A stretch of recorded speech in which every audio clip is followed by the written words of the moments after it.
Bismillahirrahmanirrahim. Assalamualaikum warahmatullahi wabarakatuh. A'udzubillahi minasyaitonirrajim. Innal hamdalillah nahmaduhu wa nasta'inuhu wa nastaghfiruh wa na'udzu billahi min syururi anfusina wa min sayyiati a'malina may yahdihillahu fala mudhillalah fala yudlilhu fala hadiyalah. Asyhadu an la ilaha illallah wahdahu la syarikalah wa asyhadu anna Muhammadan abduhu wa rasuluh la nabiyya wa la rasulah ba'da. Bapak, Ibu, para sahabat kurma yang berbahagia, yang dirahmati Allah Subhanahu wa ta'ala. Pertama dan yang utama, marilah kita senantiasa panjatkan puja puji syukur kehadirat Allah Subhanahu wa ta'ala yang telah melimpahkan rahmat, taufik, hidayah, serta inayahnya, sehingga pada hari ini kita masih diberi kesempatan oleh Allah untuk beribadah, melakukan ibadah puasa Ramadan dengan sehat walafiat.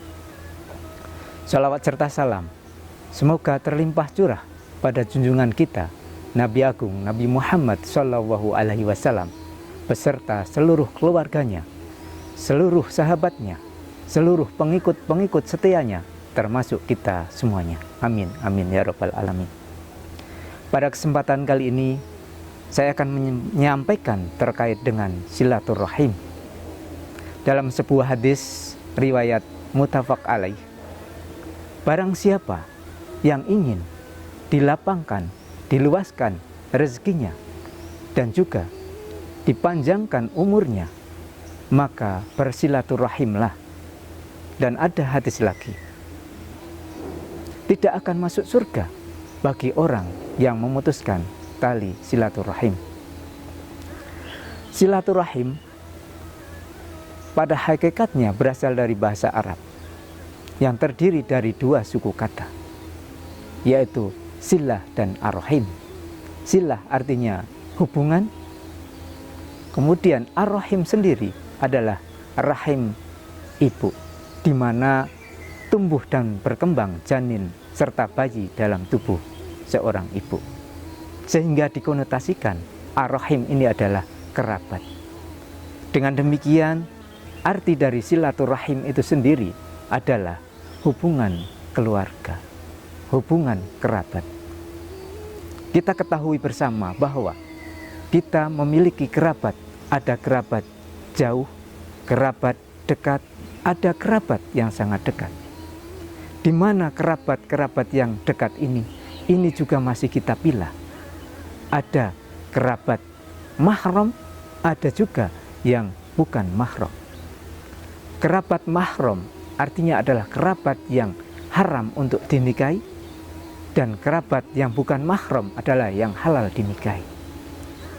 Terkait dengan kerabat yang mahram, para ulama, jumhur ulama mengatakan bahwa hukum dari silaturahim untuk kerabat yang mahram adalah wajib dan tidak ada perselisihan di antara para ulama. Namun terkait silaturahim kerabat yang bukan mahram, para ulama berselisih pendapat. Ada yang sunnah, ada yang wajib.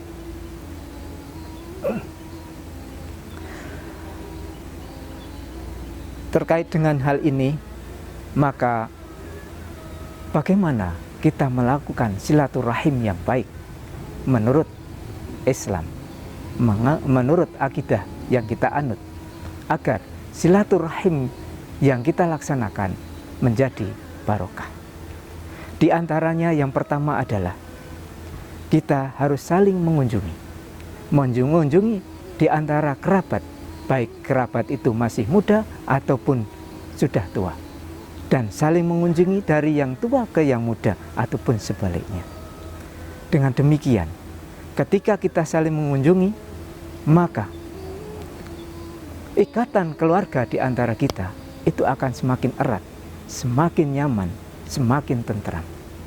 Dan bagaimana kita sekarang terkait saling mengunjungi? Kita bisa mengunjunginya sekarang bisa lewat WA, bisa lewat SMS, bisa lewat telepon ataupun video call, karena Allah telah mempermudah kita untuk saling bertemu. Ini yang pertama. Yang kedua, ketika kita bertemu ataupun tidak, kita saling memberikan hadiah. Tapi ingat, hadiahnya harus secara tulus ikhlas untuk Allah Subhanahu wa Ta'ala. Apabila kita sebagai seorang mukmin itu dikatakan beriman, itu manakala kita mencintai saudaranya, itu seperti mencintai diri kita sendiri. Maka dengan pemberian-pemberian yang ikhlas tulus ini pun akan memberikan ketentraman, kedamaian.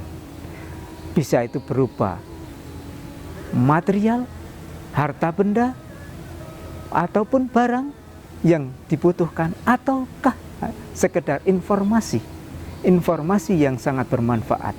Bisa informasi terkait dengan kesehatan, bisa informasi masalah pendidikan, bisa masalah maisah atau mencari penghidupan dan sebagainya. Itulah sangat bermanfaat ketika bersilaturahim. Kemudian yang ketiga, ketika bersilaturahim, maka ingat, saling memberi maaf. Karena kita tidak tahu kita ada salah atau tidak, baik sengaja atau tidak. Sebaiknya ketika kita saling bertemu, sering-sering minta maaf, sering-sering memberi maaf kepada orang kita yang kita temui. Ketika di akhir hayat kita nanti, kita tidak ada kesalahan dengan orang lain, kerabat kita, dan juga kepada Allah, maka niscaya surga yang akan kita dapat. Kemudian yang keempat, saling mendoakan. Kita ketahui bahwa kerabat yang dekat, kerabat yang mahram tadi, diantaranya adalah ibu bapak, kakek nenek, adik kakak, anaknya adik, anaknya kakak, bule pakle ataupun pakde dan juga bude. Ketika kita silaturahim dengan mereka, kita saling mendoakan untuk kebahagiaan dunia, kebahagiaan akhirat. Niscaya keharmonisan, kekerabatan kita di dunia sampai akhir nanti, sampai akhirat nanti, insya Allah akan bertemu di surganya Allah Subhanahu wa Ta'ala. Dan ketika kita mendoakan kepada orang lain ataupun kerabat kita dengan doa-doa yang baik, sangat-sangat baik, maka doa-doa itu niscaya akan kembali memantul kepada diri kita. Ketika kita mendoakan kebaikan dunia, akhirat, menjadi orang yang bejo segalanya, cukup segalanya, niscaya kita juga akan seperti itu.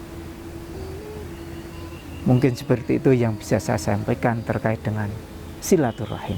Moga-moga waktu yang akan datang kita semakin mewujudkan silaturahim di antara kerabat-kerabat kita, sehingga mendatangkan keberkahan dunia, keberkahan akhirat. Nun wal qalami wa mayasturun fastabiqul khairat. Wassalamualaikum warahmatullahi wabarakatuh.